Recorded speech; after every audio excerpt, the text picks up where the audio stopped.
Welcome to the Deep Dive, the show where we take a monumental stack of source material articles, biographies, technical papers, and really just drill down to give you the insights you need to understand the big picture. And today we are digging into the life and, the truly monumental intellectual architecture of Norbert Wiener. He's a fascinating figure, a man who, long before Silicon Valley was even a concept, was building this theoretical bridge between the nervous system of a living creature and the electronic circuits of a machine. Absolutely. We're looking at the whole trajectory here. Norbert Wiener, who lived from 1894 to 1964, he was an American computer scientist, a mathematician of really the highest order, and a philosopher. He's the figure who connects abstract math directly to engineering, to systems control, and maybe most importantly, to the ethics of it all. Right. And our sources for this deep dive cover a huge range: biographical reviews, his own writings, technical analyses. Yeah. We're going to trace his story from, this notorious child prodigy through his absolutely crucial and, as we'll see, ethically conflicted work during World War II, and then into his philosophical legacy. And our mission really is to unpack his core insight, this idea that intelligent behavior, whether you're looking at an animal or a machine, isn't some kind of magic. It's the predictable result of control achieved through feedback. Feedback mechanisms. Yeah. And we can't just talk about the philosophy. We have to get into the tools he built to make it real. Exactly. We have to look at the math, especially the Wiener filter, which is, the bedrock for prediction in a world that's just full of noise and randomness. He didn't just have an idea. He gave us the equations to build it. So why should you, our listener, care about a mathematician who died 6 decades ago? Yeah. Well, because Wiener's influence is, and I don't think this is an overstatement, everywhere. It really is. His work literally defined the field of cybernetics. And that definition, the science of communication and control in the animal and the machine, that's the intellectual starting point for modern AI. And his shadow, it stretches so much wider than just computing. Oh, absolutely. His ideas were fundamental for Claude Shannon's information theory, for the computer architecture that John von Neumann was building. But they also resonated deep in the humanities, influencing anthropologists like Margaret Mead and Gregory Bateson. So he was showing that these same principles of control and communication apply just as much to, say, a social system as they did to a circuit board. Precisely. When we talk about autonomous cars or machine learning today, we are speaking the language of control and feedback that Norbert Wiener formalized. This deep dive is about understanding the origin story of our automated world. Okay, so let's get into Act 1 of this really extraordinary life. It all starts with this intense and often very difficult upbringing. He was born in Columbia, Missouri, but his intellectual roots were deep in European Jewish scholarship. And that background is so crucial to understanding the man he became. His parents were Jewish immigrants, his father, Leo Wiener, from Lithuania, and his mother, Bertha Kahn, from Germany. And there was a serious scholarly lineage there. Right? A very distinguished one on his father's side. The sources mention a possible, though less certain, link to Maimonides, the great medieval scholar. But Norbert himself was pretty sure he was descended from Rabbi Akiva Eger, a major rabbinical authority in the early 19th century. So, academic rigor wasn't just encouraged, it was basically the family business. And his father, Leo, was a force of nature in his own right. Absolutely central to the story. He was a language teacher at Harvard, a famous philologist in German and Slavic languages, but he was also highly skilled in mathematics. He had the perfect toolkit to shape Norbert's education, but maybe not the perfect temperament. Yeah, the sources describe this incredibly specific, intensive homeschooling that Leo set up, lasting until 1903. It clearly worked in terms of acceleration, but it sounds like it came at a huge cost. It was a massive paradox. Norbert was educated almost entirely at home using methods Leo just designed himself. And Wiener later said his father was usually calm, patient, intellectually generous, unless Norbert got an answer wrong. In those moments, Leo would just become explosively angry. Norbert saw this relentless pressure as a form of emotional abuse, believing his father wasn't just pushing him to succeed, but to be perfect. Wow. That kind of pressure on a child prodigy must instill this incredible work ethic, but also maybe a real fear of failure or intense self-criticism. Oh, for sure. And that intellectual intensity was paired with a moral and ideological one. Leo Wiener had developed this very strict Tolstoyan ethic, nonviolence, simplicity, moral purity, and this just permeated the whole household. Which led to Norbert's childhood vegetarianism. A vegetarianism that was not a choice. It was enforced dogma, and Norbert deeply resented it. He saw it as just another one of his father's rigid principles being forced on him. And this idealism was extreme. It was. The sources even say Leo once had serious plans to go set up a commune in Central America based entirely on these Tolstoyan ideas. He never did, but it shows you the mindset. This tension, between a genius kid who needs intellectual freedom and this rigid, almost puritanical ethical framework from his father that really defined Wiener's entire life. And the result of this educational pressure cooker, whatever the emotional damage, was just pure academic velocity. The speed at which he went through the university system is almost hard to believe. It's dizzying. He graduated from high school at age 11 in 1906. 11. Then, just 3 years later, in 1909, he has his Bachelor of Arts in Mathematics from Tufts College. He's 14 years old. And he doesn't even pause. Yeah. He just jumps straight into grad school, moving from math to philosophy, and then back again. Right. He gets his master's in philosophy from Cornell at 17. Then he goes back to Harvard, earns his PhD in June of 1913. He was 18 when he finished the work, turned 19 that fall. I mean, he's one of the youngest people ever to get a doctorate from Harvard. So let's talk about that doctoral work.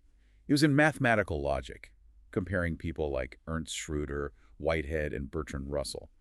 It sounds very abstract, but there was a core insight there that really simplified things. It was profoundly foundational. At the time, mathematicians were trying to build all of math from the ground up using set theory. And a key piece of that puzzle is the idea of a relation, how things connect. The basic building block for that is an ordered pair, like a coordinate xy, where order obviously matters. Okay, so how do they handle that before Wiener? Before Wiener, you had to add extra rules or axioms into set theory just to make sure that the pair xy was different from yx. It felt a bit clunky. Wiener was the first to state publicly that you could define an ordered pair using only the most basic concepts of set theory itself. So he showed you could build the idea of order using the Lego blocks you already had without needing a special new piece. Exactly. It was a breakthrough in logical elegance. Now, the slightly cleaner definition we use today was proposed a few years later by Krotowski, but Wiener gets the credit for proving it could be done, for showing that ordered pairs didn't need new axioms. And after his PhD, he does the classic European tour in 1914, studying with basically every big name in math and philosophy. And this exposure was just transformative. I mean, look at the list. Bertrand Russell and G.H. Hardy at Cambridge, David Hilbert and Edmund Landau in Göttingen, which was the absolute center of the mathematical universe. And it's so telling that he wasn't just studying pure math. No, he was a true polymath. While he was there, he also took courses with Edmund Husserl, the founder of phenomenology. So at the same time he's perfecting these tools of logic and analysis, he's also diving deep into the philosophical study of consciousness. That fascination with the mind would, of course, fuel everything he did later with cybernetics. But even with all this brilliance, his early career was pretty unstable. He really struggled to find his footing. He did. He taught philosophy for a bit at Harvard, worked as an engineer for General Electric, wrote for the Encyclopedia Americana. And that stint as a journalist is so revealing about his character, echoing his father's uncompromising ethics. It really is. He was working for the Boston Herald. He writes this feature exposing the terrible labor conditions for mill workers in Lawrence, Massachusetts. And then, shortly after, the newspaper owners tell him to write some puff pieces for a politician they're backing. And he just refused. Flat out refused. He cited his principles, said he had a moral duty to the truth, and he was fired on the spot. You can see the seeds of his later rebellion against the military right there. His actual military service in World War I was also pretty complicated. Yeah, he was eager to serve but had terrible eyesight, so he failed to get an officer's commission.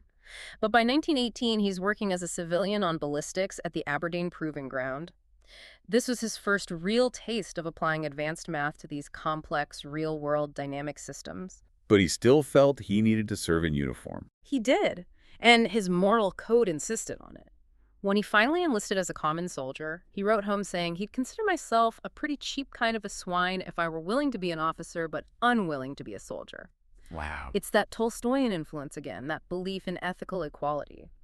He was discharged in early 1919 after the war ended. So this whole turbulent early period, it finally leads him to a place of professional stability at MIT. And that became the launch pad for, well, everything that changed the world in the 1940s. But MIT wasn't his first choice. He really wanted to be at Harvard. That's a critical piece of the story. Wiener was convinced that his failure to get a permanent job at Harvard was at least partly due to anti-Semitism, and he specifically pointed the finger at a Harvard mathematician named G.D. Birkhoff. So a mentor suggested MIT, and he took an instructor job there. He ended up staying for the rest of his career, eventually becoming a full professor. And while his mind was, clearly on another level, his physical presence was often a bit chaotic. He became the legendary absent-minded professor. Oh, he was a total character, muttering equations as he walked down the hall, forgetting where he was going. The most famous story, which is probably a little embellished. With his daughter. That's the one. He supposedly came home to an empty house after they'd moved, asked a little girl outside where his family went, and she replied, "It's okay, Daddy. Mommy sent me to get you." And his daughter later said the moving part was true, but he hadn't actually forgotten who she was. He was just lost. Exactly. He was just so intensely focused on whatever problem was in his head that the real world kind of faded away.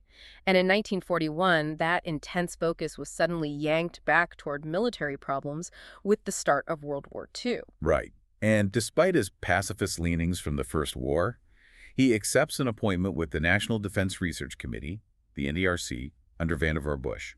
And his assignment was fire control. Which was this incredibly complex, dynamic, and deadly problem. How do you automatically aim an anti-aircraft gun to hit a fast-moving bomber? You can't just aim where it is. You have to predict where it's going to be. And you have to do that based on this noisy, intermittent data from very early radar systems. And that necessity, the need for prediction in the face of noise, led directly to his greatest invention, the Wiener filter. Okay, let's spend some real time on the Wiener filter. Yeah. This is the gateway to cybernetics. It was classified, published in 1942. And it was an immediate hit, even if it was so dense that it got the nickname the Yellow Peril, because of the color of its classified cover and how hard the math was.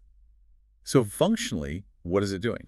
It's a statistical tool. It lets you take a messy, noisy signal like radar static mixed with the actual reflection of a plane and produce the best possible guess of what the clean, desired signal actually is. And how does it get that best possible guess? It's not just averaging, right? Oh, no, it's way smarter. The filter minimizes the error between its output and the real signal you wish you had.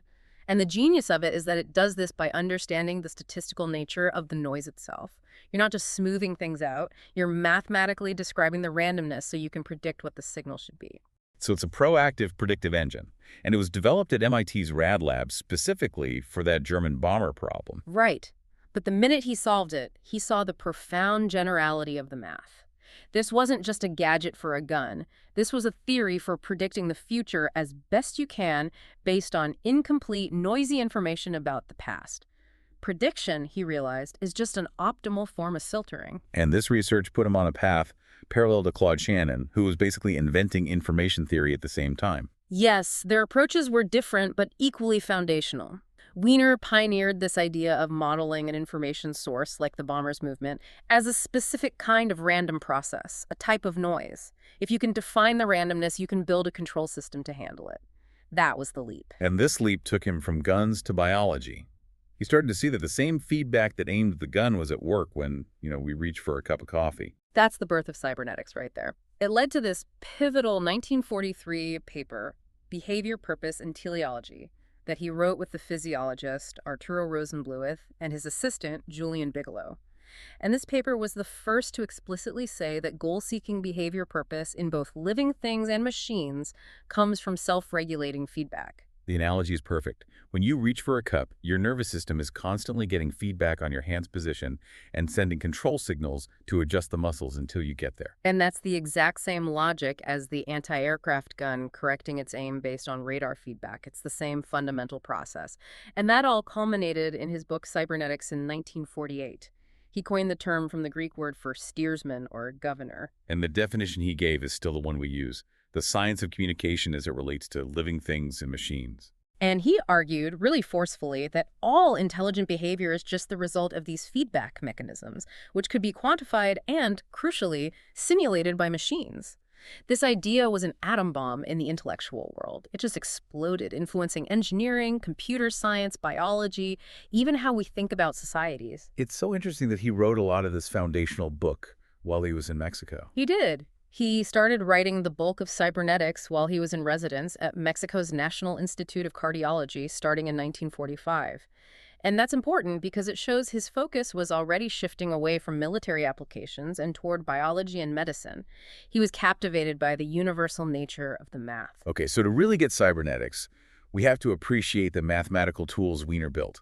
He was a pioneer in studying stochastic processes, basically the math of systems that change randomly over time. And that field is so critical for the 20th century, which was all about complex systems, from electronics to finance. Wiener's big contribution was that he didn't treat randomness as the enemy to be eliminated. He treated it as a quantifiable part of the system itself. Which brings us to that famous quote from cybernetics that you still see everywhere in data science. Information is information, not matter or energy. I mean, what a revolutionary statement. It says that information is an abstract thing, separate from whatever is carrying it, the wire, the radio waves. It's a quantifiable entity, defined by its reduction of uncertainty. And its flow is the key to control. And the most famous mathematical outcome of this work is the Wiener process, which is the mathematical model for Brownian motion. Right, Brownian motion, that jittery, random dance of a particle in a fluid getting bumped around by molecules. Wiener was the first to give this physical thing a truly rigorous mathematical description. And what was his key insight about that random path? He proved that the paths of Brownian motion are non-differentiable. Now that sounds super technical, but the idea is huge. If a path is differentiable, it's smooth. You can define a clear velocity at any point. Wiener showed that the path of a Brownian particle is so chaotic, so jittery at every scale, that its velocity is changing infinitely often. It's mathematically rough. So he formalized the idea that true randomness isn't smooth, it's fundamentally erratic. Exactly. And that model, the Wiener process, is essential everywhere. In physics, it explains diffusion. In finance, it's the basis for modeling the unpredictable fluctuations of the stock market. He even came up with a great name for a piece of this concept, the Wiener sausage. You gotta love the name. It's a brilliant visualization. Imagine a particle moving randomly, and you wrap a little cylinder of a fixed radius around the path it traces out. That tube is the Wiener sausage. It's a mathematical tool to help calculate the volume of space a random particle explores over time. Okay, moving beyond Brownian motion, he had these core theorems that are still used everywhere in signal analysis. Let's start with the Wiener-Khinchin theorem. This one is absolutely foundational for any electrical engineer. It connects two different ways of looking at a random signal. First, you have the power spectral density. That tells you how the signal's energy is spread out across different frequencies. Like the EQ on a stereo. Sort of, yeah. And the second part is the autocorrelation function. That measures how much a signal at one point in time is related to itself a little bit later. It's like the signal's memory. The theorem says that for a certain class of stable signals, these two things, the power spectrum and the autocorrelation, are just Fourier transforms of each other. And why is that relationship so important for an engineer? Because it means you can completely describe the nature of a signal, including its noise, whether you analyze it in the time domain or the frequency domain. It gives you the mathematical certainty you need to characterize complex noise and then, crucially, build the perfect Wiener filter to get rid of it. Okay, next up, a big one from pure math. Wiener's Tauberian theorem from 1932. The sources say this was a real paradigm shift. It really was. Before Wiener, Tauberian theorems were this collection of really specific, difficult results about infinite series. It was very piecemeal work. Wiener's genius was realizing that all these separate results were just special cases of one single, huge principle from harmonic analysis, the study of waves and frequencies. So instead of solving a dozen little puzzles, he basically created one master key that opened all the locks. That's a perfect way to put it. He lifted the problem out of the narrow world of series and put it into the much more powerful world of functional analysis and Banach algebras. It was a major shift in mathematical thinking, from computation to abstraction and structure. And that leads to the Paley-Wiener theorem. Right, which he co-authored with Raymond Paley. This is another cornerstone of harmonic analysis. It creates this beautiful link between how fast a function can grow and what its frequency content looks like after a Fourier transform. What's the takeaway for a non-specialist? The core idea is about limits. It tells you that if a signal is confined in time, like it only exists for 1 second, then its frequency content can't also be confined. It has to spread out. It's a fundamental trade-off in physics and signal processing. And it seems like he was developing some of these ideas at the same time as other great minds. Absolutely. The notion of a Banach space, this key structure in modern analysis, was independently discovered by both Wiener and the Polish mathematician Stefan Banach at almost the exact same time, around 1923. Finally, let's connect all this abstract math back to the machines through his work on nonlinear control theory. Right, because most simple control theory assumes systems are linear. You put twice the input in, you get twice the output. But the real world is messy and nonlinear. So how did he tackle that chaos? He used something called polynomial chaos, based on the Hermite-Laguerre expansion. The method is actually quite elegant. You take an unknown nonlinear system and you input the simplest possible random signal white noise. Then, by analyzing the system's output using this expansion, you can create a mathematical map of its nonlinear behavior. And once you have the map, Once you have the map, you can control it. It was a massive step toward creating automation that could work robustly in the real unpredictable world. so we've established that Wiener had this incredible mathematical toolkit for controlling systems. But as the machine age really began, he became maybe the first major scientist to publicly and dramatically wrestle with the moral consequences of his own inventions. This is what you could call the scientist rebels phase of his career. He had helped build weapons during the war, and afterwards he had this profound ethical crisis. He became deeply, deeply concerned with the militarization of science and the political interference that came with all that defense money. And this wasn't just a private concern. He took this radical public stance.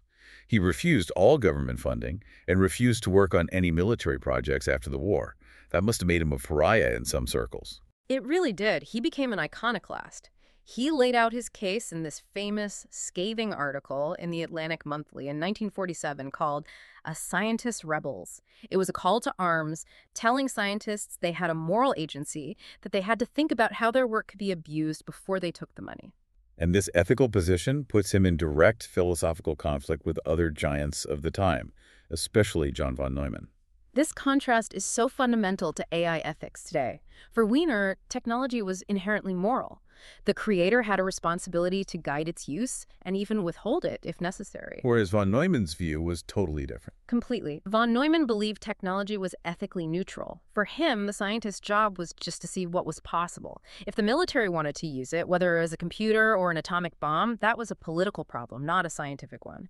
Wiener saw that as dangerously irresponsible. Von Neumann saw it as professional objectivity. While he was fighting this big external battle, he was also dealing with a really devastating internal conflict that basically destroyed his own cognitive science team at MIT. This is one of the really heartbreaking stories in the history of AI. After the war, Wiener helps recruit this brilliant team, Warren McCulloch, the young prodigy Walter Pitts, to work on the connection between the brain and computers. But then the collaboration just shatters. Almost overnight, Wiener suddenly and completely cut off all contact with them. It was emotionally devastating, especially for Walter Pitts, and it basically derailed his career. And the sources have a couple of different theories for why this happened, right? Two main ones. The first is domestic. Apparently, Wiener's wife, Margaret, really disliked McCulloch's bohemian, hard-drinking lifestyle and might have pressured Wiener to break ties. And the other theory is more professional. Yeah. The second theory is that Wiener had based a big new theory of the nervous system on some physiological facts that McCulloch had given him. He presents the theory at a conference and gets, publicly humiliated by experts who say the facts are wrong. He became convinced McCulloch had set him up. Given his sensitivity to intellectual criticism, which goes all the way back to his father, that's also very plausible. Either way, the result was that this pioneering research just got stopped in its tracks. A huge loss for the field. It just shows you how the progress of science is often tangled up in these very messy, very human relationships. Now, moving to his international influence, he was really a global thinker. He advised the government of India in the 1950s. He was a genuine believer in technology for global progress. He strongly pushed India to adopt automation as a way to leapfrog economic underdevelopment. He saw cybernetics as a tool for equality. And his commitment to open science got him into some trouble during the Cold War. It absolutely did. He believed in sharing knowledge freely, and that included collaborating with Soviet researchers. In the American political climate of the time, that made him an object of serious suspicion. But he never wavered. On a more personal note, his relationship with his own Jewish heritage was complex. Very. Neither he nor his father were religious, but he always credited the Jewish social and cultural structure with shaping his character and his intellectual discipline. He saw it as a resilient community, not just a religion. And he had this interesting theory, which he shared with the geneticist J.B.S. Haldane, about the role of scholarship in Jewish history. Yeah, they speculated that because Jewish culture historically valued scholars so highly, those scholars were more likely to have larger families. And over generations, this might have led to an amplification of certain cultural and, they suggested, even biological traits related to intense intellectual work. And his view on Zionism was consistent with his broader philosophy. It was. He was ambivalent about nationalism. For him, Jewish identity was this ancient, continuous cultural thing that existed completely independently of any political state. We should also mention the health issues he talked about in his autobiography, I Am a Mathematician. Yes, in a moment of real candor, he admitted to regularly using Benzedrine, which is an amphetamine, throughout his life, often without being fully aware of the dangers. It might help explain some of that relentless energy and maybe some of the volatility, too. And finally, his official legacy. The awards and memorials really tell the story of his impact. They do. You have the National Medal of Science, the Bosher Prize for Pure Math. Posthumously, his book, God and Gollum, Inc., won the National Book Award. The titles of the awards themselves show the breadth of his thought. Exactly. There's Crater Wiener on the Moon and the Norbert Wiener Prize in Applied Mathematics. But I think the most telling one is the Norbert Wiener Award for Social and Professional Responsibility. That award basically enshrined his central ethical conflict as a permanent concern for all technologists. His key books, Cybernetics, The Human Use of Human Beings, and God and Gollum, Inc., are still essential reading.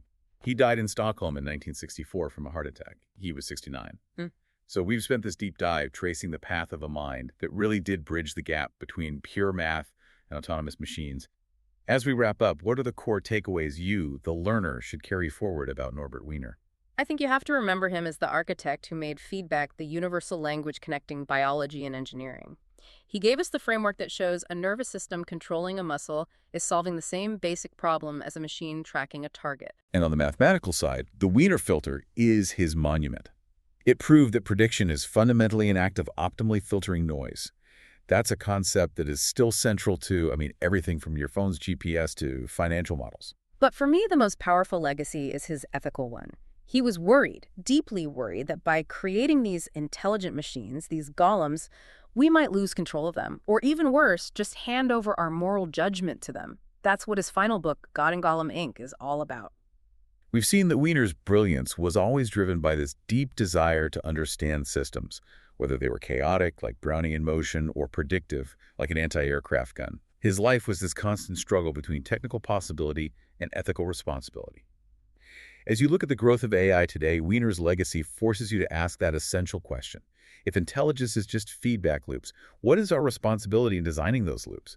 Who decides the goal? We are building new golems at a speed he couldn't have imagined, but we are still faced with this most important question. What is the human use of human beings?